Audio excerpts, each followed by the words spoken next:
This is the Alliance Insights Podcast. Josh, look, you and I have had a lot of conversations, and the one thing that you really harp on, because it's your forte, is insurance. Yes. The process, the adjusters, what consumers need to know, and all that type of stuff. Walk us through it, because I know that there's a lot that you want to change in the industry, and I know you got the heart to do it. So just kind of walk me through what it is that you do, who you are, and what it is that you see that needs to be changed. So I kind of see myself as an agent of fairness. And that's really the core of any insurance policy. It's built on a promise. Right. So where this applies to us in our world is just like you have medical insurance and a hospital is going to fix you and bill your insurance company. When your house is sick, we're going to fix it. We're going to bill your insurance company. That's precisely what we do here. So my job in this is, after 23 years of doing this, I really understand the insurance side and the billing side and the documentation involved. And so I'm helping Alliance get more in line with insurance documentation. Some things that will help us going into the future is some sort of standardization, because Allstate and State Farm can kind of do whatever they want. They issue their own guidelines. Right, okay. We're dealing with probably 15 different carriers within this geographical area, and they all have a different set of guidelines, a different set of opinions on how a roof is installed. Right. And then we got to go to the state ultimately for the building codes, because they're the authority. This is how a roof is installed. So talk about the importance of insurance just in general, because if you got different insurance companies that kind of write their own rules, sure, and you have a consumer who's trying to possibly file a claim, and a lot of times they don't know what claim needs to be filed, or even if a claim needs to be filed. Why is that so important, and how do consumers actually take the steps to make sure that that gets done properly? Well, it starts with trying to remember that your roof needs maintenance. Everybody thinks of the roof as the forget it item, because I don't see it. But the roof is just a thin piece of asphalt on top of your house, and the sunlight eats it up. And so if you're on a maintenance schedule, like you got a contractor comes by every 3 to 5 years to check your roof out, right, he's going to tell you if you got a problem. You said something to me the other day about the difference between the inside and outside of your house. What was that again? Your roof is only about 3/8 of an inch thick.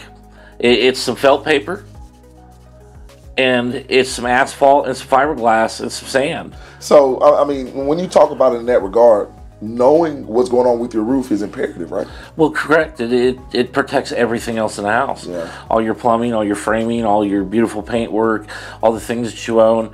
I've seen a grand piano completely destroyed because the ceiling fell on it because of a roof leak. Wow.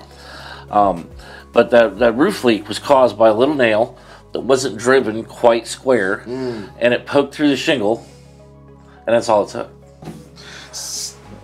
So the process of insurance, right? Because I don't know this because I'm not an expert like you are, but I'm pretty sure roofs are expensive. Yes. To get taken care of. So the process of insurance to a consumer is very important. I know you were about to speak to that. How can you alleviate some of that concern for consumers? First thing is to read your insurance policy. Okay. Inform yourself. Yeah, inform yourself. You signed it, you paid for it, then you stuck it away in a filing cabinet and never looked at it again. Yeah, you talk about me. You talk about me. So there's two major policies for a home. One is an actual cash value, where depreciation or the age of the product is subtracted from its value until it reaches its proposed death, and then you have no coverage. So that's the same coverage we have on our cars. And then there's replacement cost value, where they're going to take that depreciation, they're going to hold it back, and if you get the work done, they'll give it back to you. Got you. So it'd be like if you bought a new car, you got a second check to pay for that difference. Okay. Communication is key in this whole process, correct? Yes. So talk about the process of the communication, the importance of the communication between the contractor, the insurance agent, or the claims adjuster, the consumer. Like, do they all have to communicate with each other? How does that work, that dynamic? So typically in a claim situation, like, the agent is nowhere to be found. Ghost. Right? And the insurance doesn't want the agent there, because the agent there is your friend. He's worried about his renewals. Right. Because he's selling you the insurance. The adjuster is who we're in contact with. And that can vary. Your average homeowner doesn't know anything about their house. Right. They know about their profession that pays for their house, but they don't know how it fits together, how it's repaired. If an adjuster told an average homeowner this belongs on a roof, they wouldn't have any idea if he was telling them the truth or not. Right. So communication is always kind of a thing we struggle and fight with. Sometimes the insurance company will talk directly to us and they're real human about it. Other times they refuse to speak to us, will only speak to their insured, who might be an 85-year-old woman and never been on a house in her whole life. Right. So we struggle back and forth with that. It's a never-ending locking of horns. So if your roof is something that has to be taken care of, right? Like you said, not only do we not read roof policies, we never get on top of our roof either. So we don't know what's going on with it. But we know something's wrong with the roof, we know we have to get it fixed. Time frame wise, like, what do people expect when it comes to that? Well, when there's a leak, everybody wants it done right now. Immediately. Right? But if you've got a valid insurance claim, you're looking at 3 to 4 weeks just to get the check out of your insurance company. Right. They have their own process. And if there's been a natural disaster anywhere in America, it will actually delay that process. Now, why is that?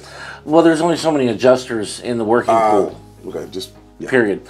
So if a hurricane hits Florida, the adjusters for State Farm that might be working in Iowa are busy with that Florida hurricane. Right. And if there's a Colorado wildfire that hits on the back of it, only so much information can flow through the pipeline at any given time.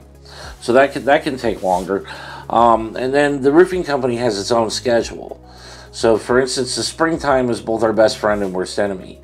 It generates a great deal of our work, but it also delays our entire schedule. Because there's so much work. Because there's so much work. But if it rains, like today, it's raining. So my entire schedule from here to Montgomery is delayed. Wow.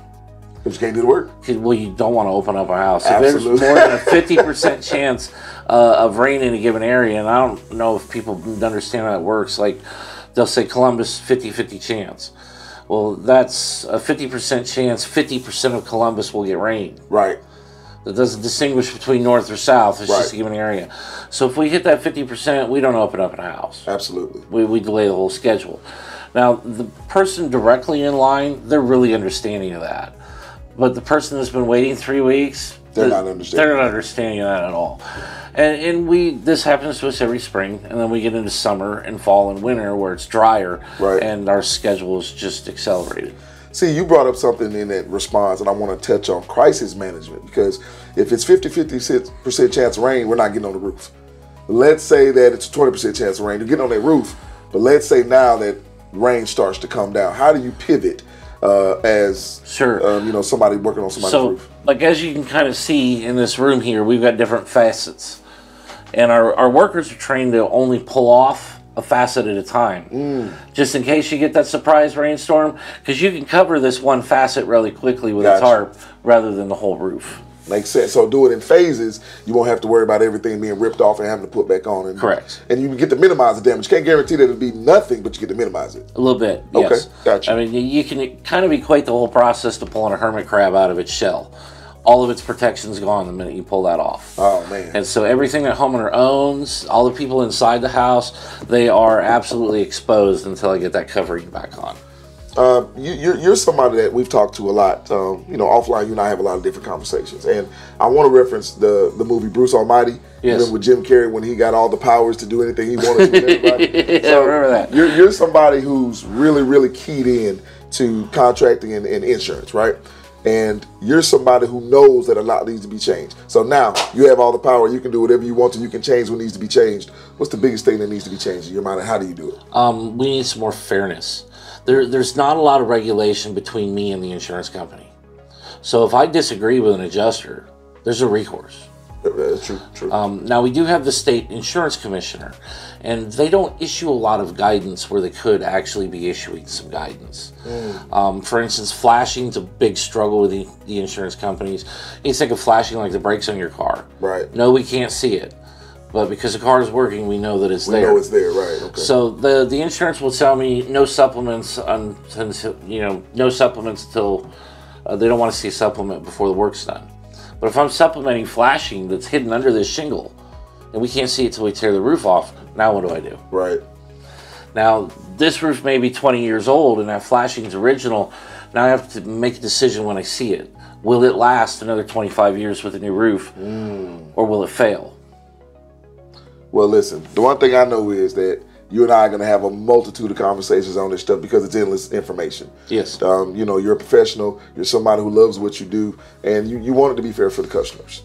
And just on a faith-based standpoint, you and I are on the same page and understanding how we're here to do things and build the kingdom. So I can't wait. I can't wait for more of these opportunities, man. So anything you got to say to me, we're going to make sure we get it to the world. Sound good? Excellent. All right, my boys, good to see you, man. We'll holler next time. Likewise. All right.